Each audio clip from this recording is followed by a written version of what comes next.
Are we back? We are back. The return of the TWR weekly podcast has commenced. Uh, we are back from what could be called a summer break. Got off of school, did absolutely nothing except make the Indy 500 highlights video and the crash compilation. So that's always fun. I've been MIA for like 2 weeks.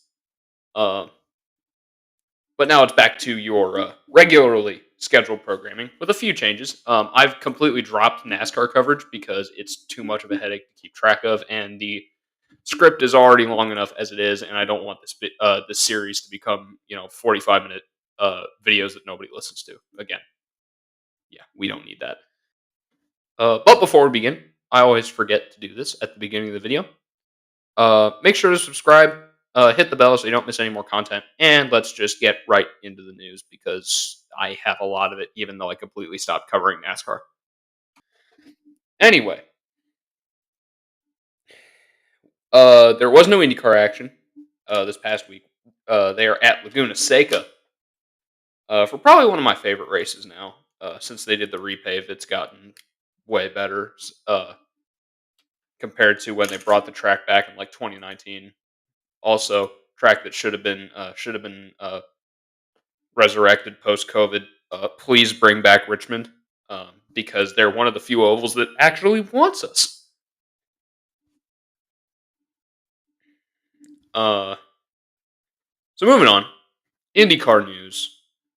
David Malukas, after being I don't know if shafted to the correct word, but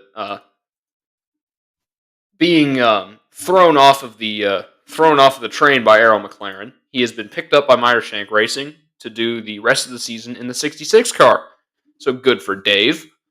McLaren terminated its Juncos strategic alliance after the fiasco involving Teo Porcher and Augustine Canapino at Detroit, because Augustine Canapino fans are absolutely mental, and you probably shouldn't mess with them. So there's no more orange on the Juncos cars, and they didn't even get anything out of the strategic alliance. So really nothing changed except for the livery. There are this really disappointed me. This is really gonna make me mad if I'm gonna go on another anti-Mark Miles tirade in this episode, just like I did in the last episode before the break. There are rumors of a street race in San Antonio, Texas. There's also rumors of a street race in Dallas.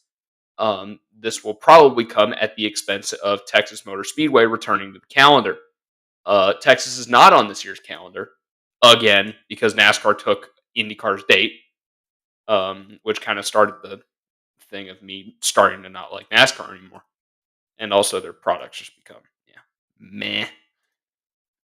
Not kind of falling out of fandom here, but theoretically, a race in Fort Worth at Texas Motor Speedway and a race on the streets of San Antonio could coexist. San Antonio is about a 3-hour drive from Fort Worth. What's cool about Texas is that you could drive for literally 10 hours and still be in Texas. Texas is huge. So you're really getting little to no market overlap except for the real diehards that go to every single race, which is a small fraction of the crowd. And an even smaller fraction of the crowd if you're going to Texas. Am I right? But I think the way IndyCar could make this work, because there's absolutely a way that you could probably make this work and put in like a Texas swing into the schedule in the early part of the schedule, because we don't need 3-week gaps at the beginning of the season. That's not how we keep fans.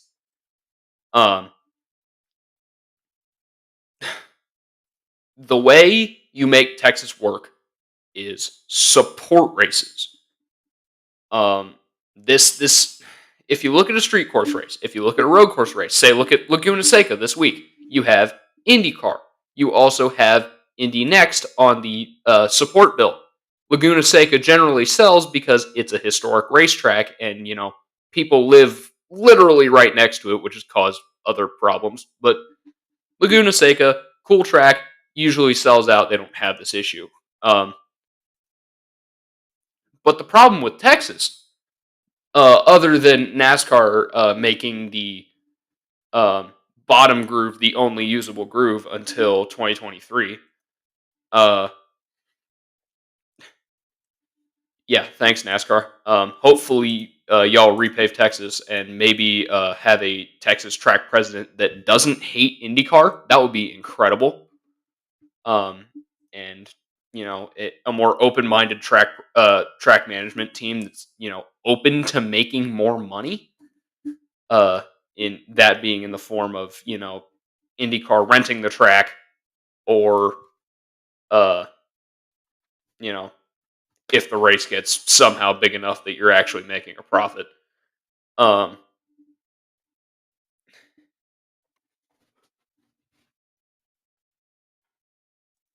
Texas will do better with one, a promoter that isn't lazy. And since Dallas Dallas is a huge area, there's got to be IndyCar fans there, but you have to cater to the general population. That's a different issue. But the second issue for Texas is the fact that there's no support races. It's just IndyCar, and it's in the middle of the day in Texas. That's another thing. Finding a suitable date. 12:45 start time in April in Texas. I don't think is going to be that fun. That's why I liked the race in June at night. Um, I don't for what I would want to do with Texas, I would like to keep it before the 500 to give rookies, a warm up oval, a warm up big oval to, get their senses. You get, I don't know, come to their senses with a super speedway car before they, go out to Indy, do a billion hours of practice, and then do the race. Um, Race conditions is vital for Texas, or for rookies if we go to Texas. Um, but the biggest part is that there's no support races. There's no stuff. There's not stuff for people to do. Like if you look at Iowa, you have concerts. You have, frankly, incredible ticket deals. You get general admission grandstand tickets and two concerts for one ticket, and it's not $165 like Nashville's tickets. Iowa right now is probably the most budget friendly race to go to, outside of the 500, because 500 seats can get fairly cheap if you're sitting in a bad spot. But if you want to have a good experience at the 500, you're probably going to pay more. But Iowa is probably the best experience for the money that you will spend. I know getting the money to do concerts is going to be tough. Getting the money to, you know, put I don't know, do what Formula E does and put like a big, kids village outside the track for the kids to do something and make it free. The money that requires is a different story, but in terms of a sponsor, you had PPG, which was signed on for multiple years, calling this race the PPG 375, and you also have NTT Data, the title sponsor of your series and one of your flagship cars, that's based 30 minutes outside of Fort Worth. Get NTT to do something. Write it into the title sponsorship agreement or whatever. But I'm probably going to have to do a whole nother video on this at some point because I'm going to run out of time here. Already 7 minutes in. But yeah, just going to have to move on before I start ranting about Texas. I have a video like that about Pocono written too. I should probably do something with because views.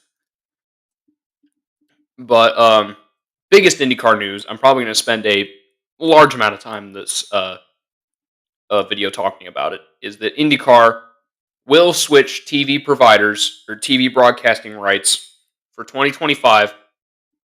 All races will move to Fox Network.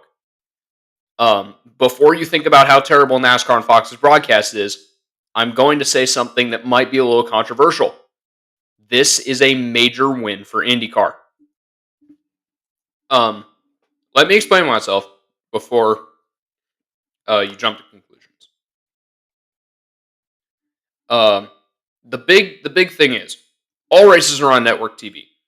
The races that have been on USA this year, absolutely awful ratings. Long Beach, the second biggest race of the year, got 200,000 people. Nashville, a couple years ago, 2022, got kicked to CNBC because, I don't know, it was like either a rain delay or tennis, knowing NBC. It got kicked to CNBC and got a record low 122,000 viewers. That is a record low in the post-merger era. I think the all-time record low is something. It was Long Beach 2002, actually, where like 69,000 people watched on TV. Absolutely horrible. Not down to those numbers, but you're only averaging 750,000 people watching on cable when the races are on cable. Streaming, bring a lot of people in through Peacock. Peacock is less of a tool for expanding the series than most people think. Peacock only gets about 50,000 people watching per race. So it's not working. Of course, for the people who want to keep Peacock, there's Venue Sports, which you might have to drop a few things to pay for. It's going to be like $50 a month, but you're going to get NBC, Fox, or not NBC, ESPN, Fox, Warner Brothers, and all their sports content that they produce, which is great. That's great amount of content for $50 a month. You just might not be rich. With this, the booth will change. Where I'm leaning right now in terms of the booth, I think Townsend Bell is going to stay in the booth. From all that we've heard so far, Townsend Bell is staying in the IndyCar booth. The play-by-play will be done by Adam Alexander, we think. This is all speculation, but all the rumors are pointing towards Adam Alexander, who did the Xfinity Series commentary for Fox until Sonoma, actually, last week, when Fox did their last Xfinity Series broadcast because they're handing it over to NBC, which is then going to hand it over to the CW 8 races early, which is going to be interesting. But now Fox's Xfinity team kind of has nothing to do, so they're going to move Adam Alexander over to IndyCar, which Adam Alexander is a great commentator. There are better people that IndyCar and IMS employs, in-house, Alan Bestwick. But Alexander's a great commentator. He's better than Jamie Little. Literally anything is better than Jamie Little. You can have a Rock commentate the Indy 500 and it'll be better than whatever, random Midwestern short track ARCA race that Jamie Little is going to be at. She's a great pit reporter, absolutely awful play-by-play. I think every pit reporter has transferred terribly into play-by-play, except for two people, Kevin Lee and Mike Joy. But that's another thing to talk about later. James Hinchcliffe made a post saying that he might, this kind of implies that he might be coming back, but he also might not be coming back. So I think the only person that we have a sure idea that will be in the booth is going to be Adam Alexander. It just seems like a reasonable choice. I think they keep T-Bell because he's not employed by NBC. He's employed by IndyCar. And so is Kevin Lee. So I think Kevin Lee is going to stay on the Indy Next broadcasts. And also, we are not going to get NASCAR on Fox broadcast quality. It's going to be managed by IMS Productions. We're going to have Fox producers. But hopefully, if Artie is still doing, if Artie is still doing the cup races, hopefully he stays away from the 500, and the last lap of the 500 is not going to be, Pato Award going around the outside of whoever to win his first 500, and it cuts to a double shot of some kid in the stands. I I just hope it's not going to be that. I don't understand Fox's mentality with showing the fans so much. Like, I like showing the fans, but not like they choose to show the fans only when there's something happening on track. If there's nothing happening on track, they're showing the cars. If there's, a battle for the lead, a crash going on, they cut to the stands or they cut the commercial. Since IndyCar is keeping their own production team, hopefully that won't happen. We don't know yet. But with all of this on network, the schedule's been revealed really early. Um, let me pull it up real quick. The season will begin quite early, March 2nd, Streets of St. Petersburg. All these races are on Fox. They will go to the Thermal Club for a points race on March 23rd. They will be in Long Beach for the Grand Prix on April 13th. Barber is on May 4th, Star Wars Day. IMS Road Course will be on May 10th. May 25th, of course, the Sunday before Memorial Day, is the 109th Indy 500. Week after that, June 1st, is the Detroit Street Race. The only major move in terms of major date switching is Gateway moving up to June 15th, which if we're talking about this year, that will be a week after, right? No, 2 weeks. Am I stupid? Like a week or 2 weeks after their cup date. So by IndyCar releasing their schedule like this, I don't think Gateway would schedule their two major events on the oval, at least, back to back, unless there's some IndyCar NASCAR doubleheader that we just don't know about yet. But Gateway is moving up to 2 weeks after the 500, which I think is going to be okay for fan retention. But if you want to keep fans after the 500, because if you have new fans watching the 500, I think the best way to do that is to have an oval directly after the 500. We used to have that with Milwaukee. I think for 2026, again, working on a 2026 schedule video. I've already made the schedule. I just need to start writing the video. If I were making the schedule and had absolute final say over everything, I would move Gateway to the week after the 500. After this year, Detroit is an absolutely terrible race to put after the 500. Moving on, Gateway June 15th. Road America on June 22nd. Mid-Ohio Sports Car Course on July 4th weekend, which will be Sunday, July 6th. The next week, July 12th and 13th, will be the doubleheader at Iowa Speedway.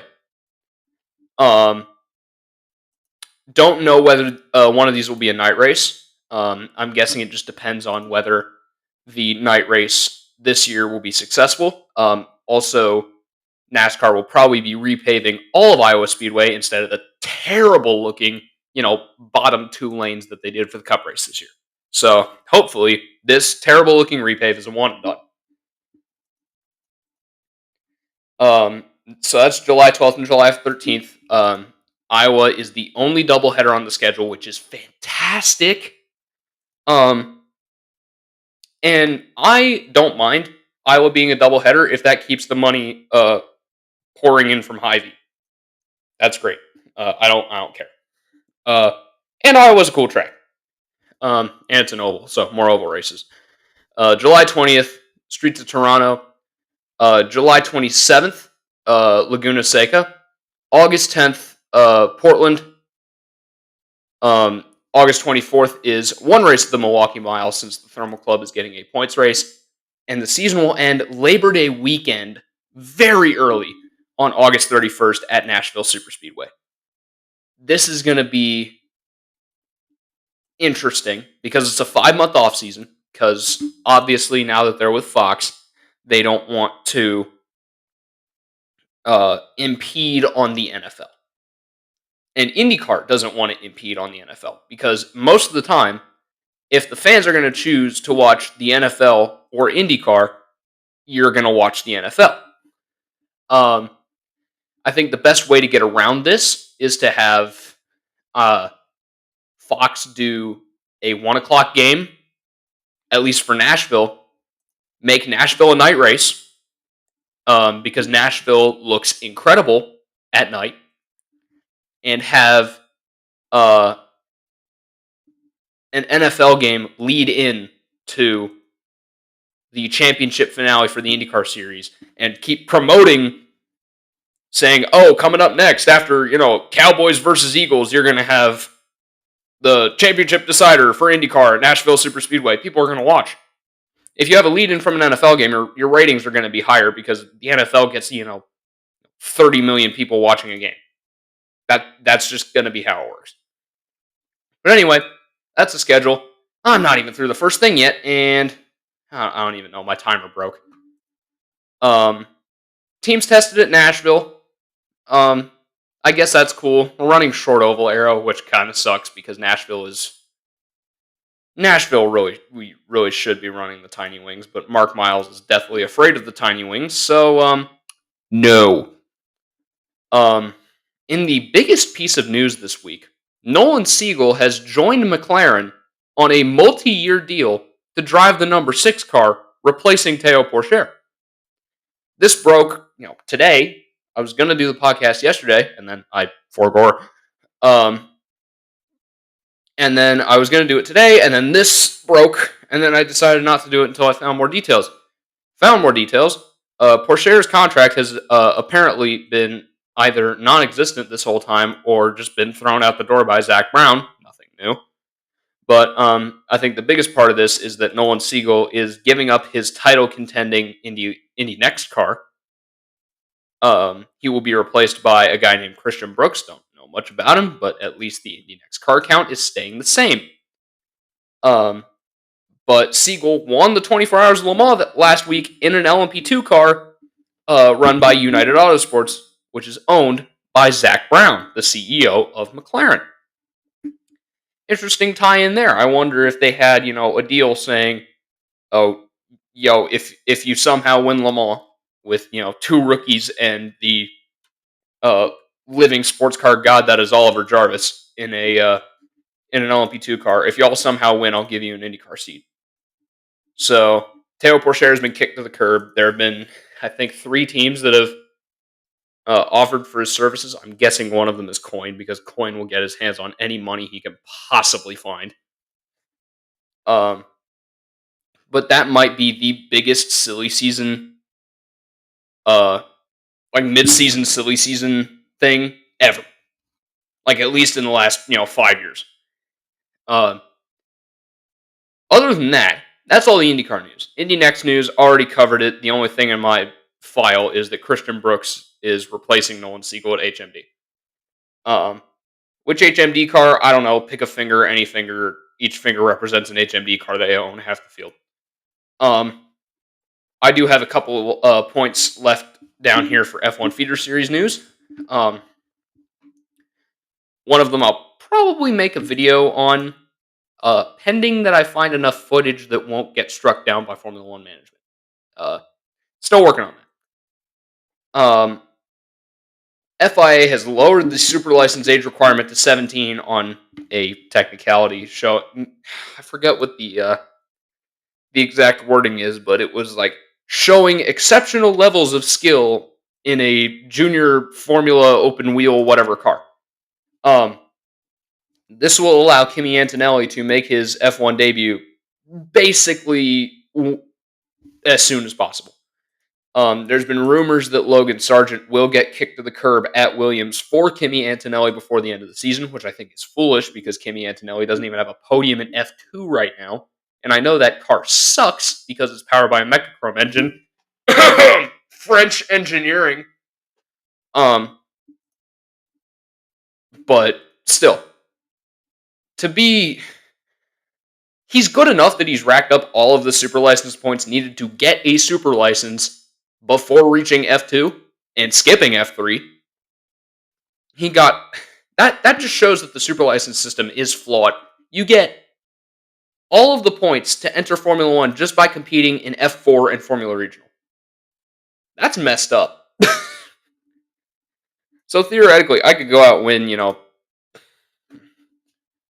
I don't know, 4 different regional F4 series, and then go finish 10th in the Formula Regional standings and still get an F1 Super license. Except I'm not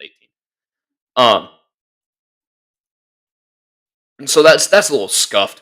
But for some reason, Antonelli is poised to replace, out of all people, Lewis Hamilton at Mercedes. I think the smart thing would be, if he doesn't really turn around a season in Formula 2, keep him there. And then if he doesn't have a barn burner, title winning Formula 2 season, I suggest putting him at Williams and then promoting him to Mercedes if a seat gets opened. And I'll do a video on the state of the F1 grid next year, soon, hopefully. Jack Doohan, Renault, now Alpine Academy driver, is the lead candidate to replace Esteban Ocon. And moving on to more embarrassing French motorsport news. Oh my word, Renault sucks at building an engine. Newsflash. So much, they suck so much at building a 1.6 liter V6 turbo hybrid that Renault is considering abandoning the 2026 engine that they're building for Formula One so Alpine can become a customer team. This is just sad. Like, you're not confident in yourselves to build an engine to the point where, like, yeah, I get it, the car's overweight because it failed the crash test, but your engine is 25 horsepower off the rest. And that's, off the, Ferrari, which I think is the third slowest engine. Because I think it's the Mercedes that's still the best. It's been the best since the first hybrid years. The Mercedes cars are just crap right now. And then it's the Red Bull, and then it's the Ferrari in terms of, raw power and, durability. That's why I put the Ferrari down there, because I think it's fragile. But this is just sad. But what would be really funny is if Red Bull and Ford are forced to give Alpine engines, considering that Red Bull were so mad at Renault because their engines were so terrible that they stopped branding them as Renault engines. So that'll be interesting. Nothing down for other news, so that's going to wrap us up. But quickly, let's do the races this week. IndyCar and Indy Next are at WeatherTech Raceway Laguna Seca for the Grand Prix of Monterey. Indy Next has 2 races. IndyCar has the Firestone Grand Prix of Monterey. IMSA is at Watkins Glen International for the Salem 6 Hours of the Glen. F1 is at the Circuit de Barcelona Catalunya for the Spanish Grand Prix. Theoretically, you could wake up at 7 o'clock Eastern Time and watch 14 hours of racing, counting F1, IndyCar, IMSA, and NASCAR. Not in that order, for sure. I forgot.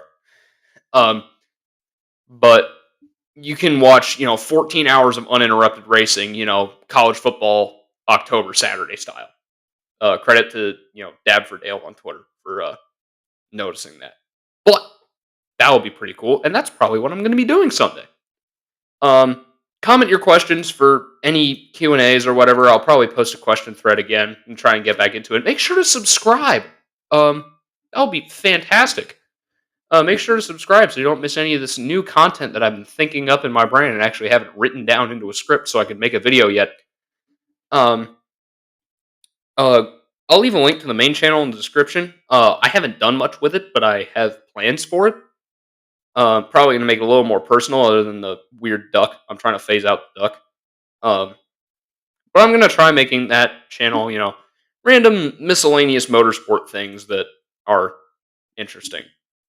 So watch out for that. Head over there and subscribe so you don't miss any of the stuff. Turn the notification bell on for both channels so you get notified whenever we post a video. Bing! This Week in Racing has posted TWI, our weekly podcast, episode 11. I have no clue what we're talking about. But, yeah, that'll be it for this week's edition. The grand return of the TWI, our weekly podcast. I will see you guys next week. Hopefully, make sure to subscribe.